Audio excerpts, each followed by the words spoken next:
I'm going to guess that you have a favorite song, a song that maybe you danced to at your wedding. Maybe it's a song that reminds you of an experience that you had while traveling overseas, or maybe a melancholy moment in life.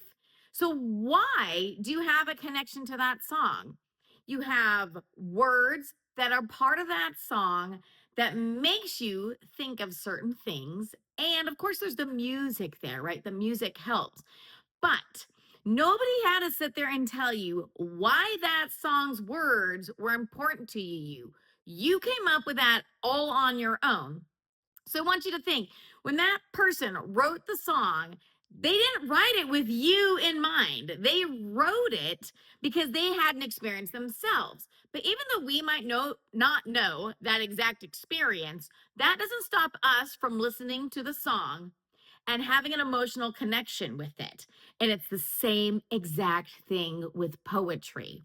I want you to forget everything from the past, any experiences you've had with poetry, especially if it had to do with you being in school and your teacher reading a poem out loud and asking you what you thought it meant, and then shooting everybody down for their interpretation because they had one specific answer they were looking for.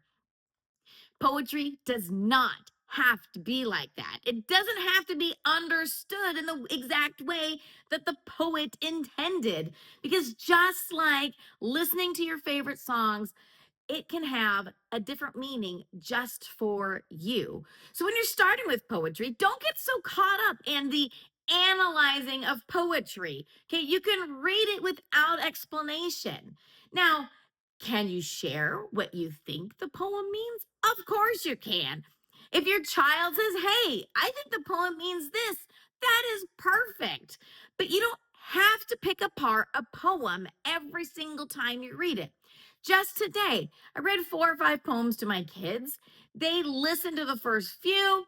I didn't have any major connection with them, but when we got to the last one we read, I actually went back over it and picked it apart because in my mind, it sounded like it should be relatively simple to understand. But for some reason, my mind was not wrapping around it.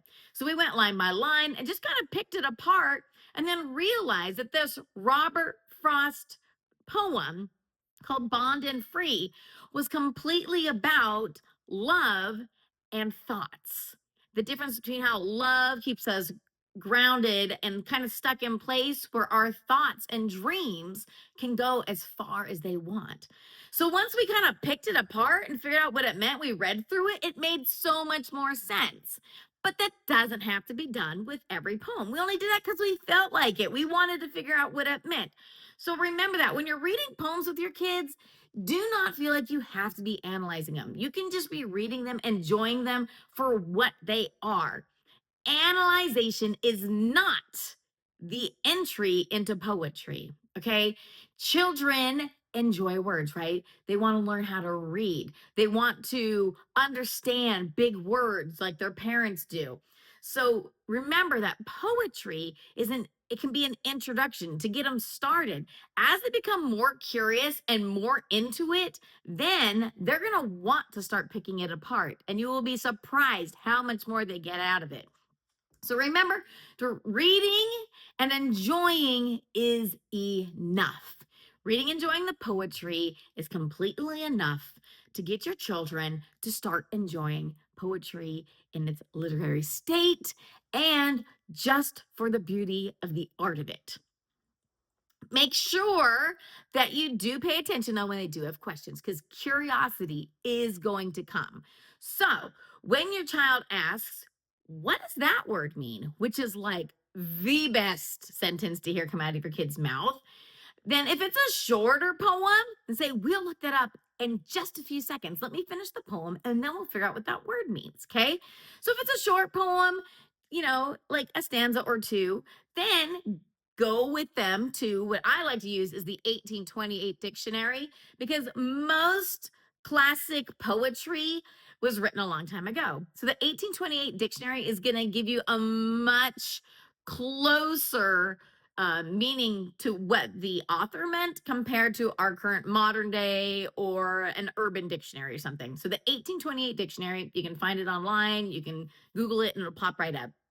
So you go and you look it up. Once you look up the word and you guys understand what the word means, then go back and either read the stanza or read the sentence to hear it used in its correct way. So then your child can hear exactly how it is used in its place. It is amazing how fast your children will start picking up words and might even start using them in everyday use because they get used to hearing these words. Because a lot of the words that you'll hear will be used poem after poem, and they'll start to notice that they're hearing it over and over again. Okay, so make sure, pay attention to that curiosity that hits them later. Okay, so you want to make sure that you read it, that you enjoy it, and you move on. Okay, so don't get so hung up again on the analyzing or making sure your children completely understand a poem just because you've read it. Sometimes it is just enough to read a poem, let them hear it, and then move on. And again, be ready for that curiosity, because if they have questions, you want to answer them, because that's them being curious. That's them wanting to learn. And that's what you're looking for. So make sure this is make sure that when you're doing your poetry that you're following these little things, right? You don't have to understand every single poem. You don't have to pick apart every single poem. You don't have to analyze every single poem. You just need to read it, enjoy it, and then move on.